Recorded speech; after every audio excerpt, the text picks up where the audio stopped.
కార్మిక నాయకులు ముఖ్య నాయకులు వచ్చిన కనుక అందరికి పేరు పేరు నమస్కారం. ఈరోజు జనరల్గా మనిషి ఉన్నంత వరకు మనిషి విలువ తెలియదు. మనిషి పోయిన తర్వాత అయ్యో ఇంత పని అయ్యారా అంటున్నాడు జనరల్గా. అట్లా మనము ప్రభుత్వం ఉన్నంత వరకు, ప్రభుత్వం కేసీఆర్ గారు ముఖ్యమంత్రి ఉన్నంత వరకు కేసీఆర్ గారు ఇచ్చుకుంటా పోతే వరకు ఏదో అనుకున్నారు అంతా. ఇప్పుడు సంవత్సరం కాగానే సంవత్సరం నుంచి స్టార్ట్ అయిపోతారు. అయ్యో ఎంత పని చేస్తే మీరు అని చెప్పి అందరు వర్గాలు, రైతులు కావచ్చు, ప్రజలు, అన్ని కులాలు, అన్ని వర్గాలు, ముఖ్యంగా మన కార్మికులు కష్టపడితే కానీ తిండి లేదు. కార్మికులకు ఎంతమంది ఎట్లుండాలంటే కోపం వచ్చిందంటే అందరిని తీసి పడేస్తుంది. అరే కేసీఆర్ ఉన్నారా, ఆడు కోతాడు, మళ్ళీ లేనిపోయిన గొడవ అవుతుంది, రాంబాబు యాదవ్ ఉన్నారా, కార్మిక సంఘ నాయకులు ఉన్నారా అని భయం ఉండేది. ప్రభుత్వానికి భయము, గౌరవము, కథ ఉండేది. ఇప్పుడు ఎవరిని చెప్పుకోవాలి, ఏం చేయాలి, ఏమవుతుంది అడిగే పరిస్థితి లేదు. ఒక సమస్య ఉంటే అందరి సమస్యలు ఏర్పడాయి. రైతులకు సమస్యలే, నిరుద్యోగ యువకులకు సమస్యలే, ఉద్యోగుల సమస్యలు, రిటైర్డ్ అయ్యే ఉద్యోగుల సమస్యలే, కార్మికుల సమస్యలే. ఎవరిని చెప్పుకోవాలి, ఎవరిని గోల వానికి, ఎవరిని లొల్లి వానికి అన్నట్లు, ఎవరిని బాధ వానికి అయిపోయింది. ఇప్పుడు తెలిసింది అయ్యో ఇంత తప్పు పని చేస్తే పోగొట్టుకుంటుంది. ఆ రోజుల్లో చూడండి, ఎవరికైనా చూడండి, ఉద్యోగులు చూడండి, హైయెస్ట్ జీతాలు భారతదేశంలో. ప్రైవేటు ఉద్యోగులు, కాంట్రాక్ట్ ఉద్యోగులు చూడండి, కార్మికులకు అసలు లేనేలేదు. పిఆర్సీ ఇచ్చిన జిహెచ్ఎంసీలో కాంట్రాక్టర్ కింద పనిచేస్తుంది అంతే. కానీ మేము వచ్చిన తర్వాత, తెలంగాణ వచ్చిన తర్వాత, మన సంఘం పెట్టిన తర్వాత కాంట్రాక్టర్కి ఎందుకు డైరెక్ట్ సంఘాలకు ఇవ్వండి, మన గ్రూప్లకు ఇవ్వండి అని చెప్పి డైరెక్ట్ 26,000 మందికి ఇప్పించినాం ఆ రోజు 2011-12 తెలంగాణ ఉద్యమంలో. ఒక టెంట్, పర్మనెంట్ టెంట్ జిహెచ్ఎంసీ కాడ ఒక టెంట్ ఉంటుండే. 5,600 జీతం ఉండే హోంగార్డులకు. ఉమ్మడి ఆంధ్రప్రదేశ్లో పిఆర్సీ చర్చలు ఇస్తే హోంగార్డుల జీతాలు వేస్తే వస్తాం, లేకుంటే వెళ్దాం అని చెప్పినాం. అంటే అప్పుడు 9,000. మన గవర్నమెంట్ వచ్చిన తర్వాత ఇలా 30,000 హోంగార్డులకు హైయెస్ట్. చెప్పుడు చాలా ఉన్నాయి కార్మిక ప్రతి డిపార్ట్మెంట్లో.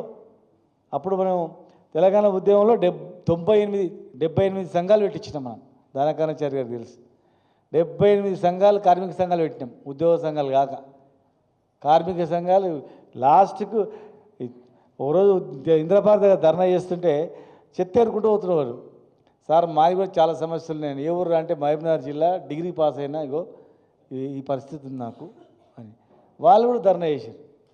అంటే డిగ్రీ చదివినవాడు కూడా రోడ్ల మీద ఉండే పరిస్థితి ఉండే. 10 ఏళ్ళలో మనం ఎక్కడికి పోయినా చెప్పండి. హైయెస్ట్ జిహెచ్ఎంసీలో హైయెస్ట్ రిటైర్డ్ ఉద్యోగులకు కానీ, కాంట్రాక్ట్ ఉద్యోగులకు కానీ. నేను శాంతా బయోటెక్ ప్రెసిడెంట్గా ఉంటే హైయెస్ట్ శాంతా బయోటెక్లో అందరిని పర్మిట్ చేయించిన. తర్వాత ఎంటీఆర్ రాజే ఉన్నారు, ఎంతమంది చేయించినాం ఆడ?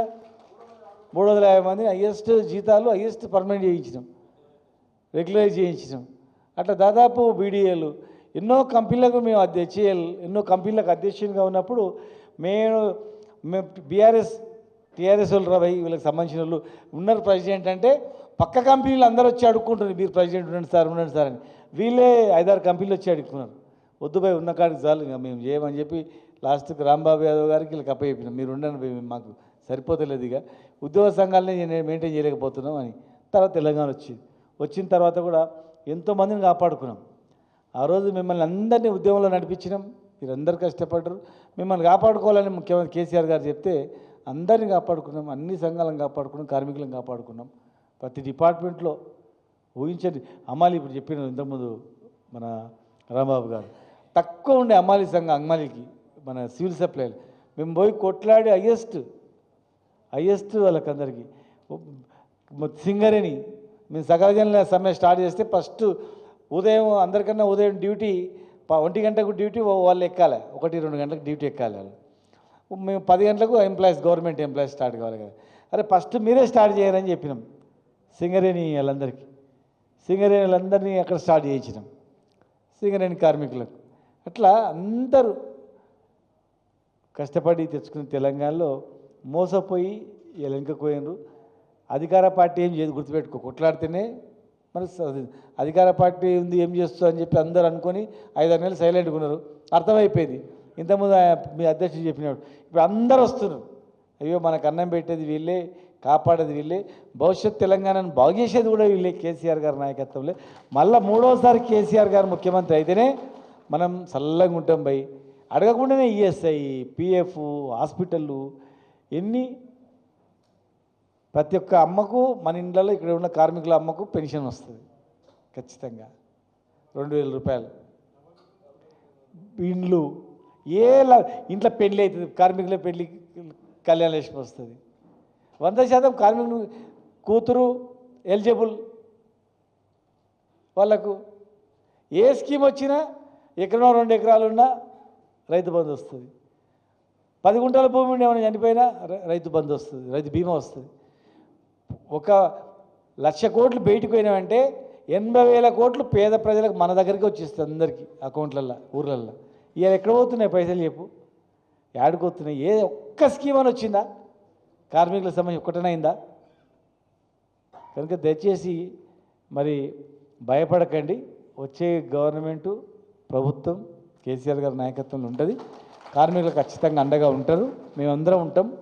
ఇప్పుడు ఉద్యమంలో మిమ్మల్ని నడుపుకున్నాం, గవర్నమెంట్లో ఉన్నప్పుడు నడిపించుకున్నాం, భవిష్యత్తులో కూడా ఖచ్చితంగా మీకు అన్ని రకాలుగా మా వంతు సహాయ సహకారాలు ఉంటాయని చెప్పి మళ్ళీ ఒకసారి ఇంకా ఏదైనా ఉంటే మన అందరం కూర్చొని మాట్లాడుకొని మన ఎక్కడ సమస్య వచ్చినా మేము అందరం వస్తాం.